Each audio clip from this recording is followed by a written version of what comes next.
আসসালামু আলাইকুম রহমতুল্লাহি বারাকাতু। জীবনটা যার কাছে যেমন, যে যেভাবে জীবনটাকে উপভোগ করে তার কাছে সেভাবেই স্বাদ লাগে। জীবনটা উপভোগ করার জন্য আল্লাহ তাআলা এবং আল্লাহ রাসূল সাল্লাল্লাহু আলাইহি সাল্লাম কিছু দিক নির্দেশনা দিয়েছেন। কীভাবে জীবন চলার প্রতি কী কী করণীয় এবং কী কী বর্জনীয়, এ ব্যাপারে কোরআন এবং হাদিসে সুস্পষ্ট এবং উল্লেখিত কথা আল্লাহ রাসূল সাল্লাল্লাহু আলাইহি সাল্লাম বর্ণনা করেছেন, আল্লাহর কোরআনের মধ্যে বর্ণনা করেছেন। আর আমরা আল্লাহ তাআলা বলছেন যে ইয়া আইয়ুহাল ওয়া আন্না হাযা সিরাতি মুস্তাকিমান وأن هذا صراطي مستقيما فاتبعوه ولا تتبعوا السبل فتفرق بكم عن سبيله ذلكم وصاكم به لعلكم تتقون।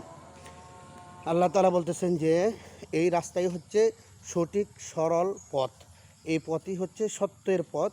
এই পথ ব্যতীত অন্য যত পথ রয়েছে সকল পথ হচ্ছে শয়তানের পথ। এই পথ ব্যতীত অন্য কোনো পথে চলাফেরা করো না। অর্থাৎ কোরআনের পথ, কোরআনে বর্ণিত পথই হচ্ছে দুনিয়াবাসী মানুষের জন্য জান্নাতে পৌঁছার সোজা পথ। আর দুনিয়াবাসী মানুষ যতদিন পর্যন্ত কোরআনকে আঁকড়ে ধরবে এবং রাসূলুল্লাহ সাল্লাল্লাহু আলাইহি সাল্লামের হাদিসকে আঁকড়ে ধরবে ততদিন পর্যন্ত তারা পথভ্রষ্ট হবে না। আল্লাহ রাসূল সাল্লাল্লাহু আলাইহি সাল্লাম আরও বলেন, তারাকতু ফিকুম আমরাইনি লান তাদিল্লু তামাসসাকতুম বিহিমা কিতাবাল্লাহি ওয়া সুন্নাত রাসূলি। অর্থাৎ আল্লাহ রাসূল সাল্লাল্লাহু আলাইহি সাল্লাম বলেন, আমার উম্মতেরা ততক্ষণ পর্যন্ত পথভ্রষ্ট হবে না যতক্ষণ না পর্যন্ত তারা রাসূলুল্লাহ সাল্লাল্লাহু আলাইহি সাল্লামের হাদিস এবং কোরআনকে আঁকড়ে ধরে রাখবে। এই জন্য দুনিয়ার জীবনে যতদিন আসেন আল্লাহর কোরআন এবং রাসূলুল্লাহ সাল্লাল্লাহু আলাইহি সাল্লামের হাদিসকে আঁকড়ে ধরুন এবং জীবন সুন্দর করুন। দেখুন দুনিয়া এবং আখিরাতে উভয় জগতের মধ্যে আপনি সফলতা অর্জন করতে পারবেন। আল্লাহ পাক রব্বুল আলামিন আমাদেরকে দুনিয়া এবং আখিরাতে সঠিক বুঝ দান করুন এবং কোরআন হাদিস অনুযায়ী জীবনযাপন করার তৌফিক দান করুন। আমিন।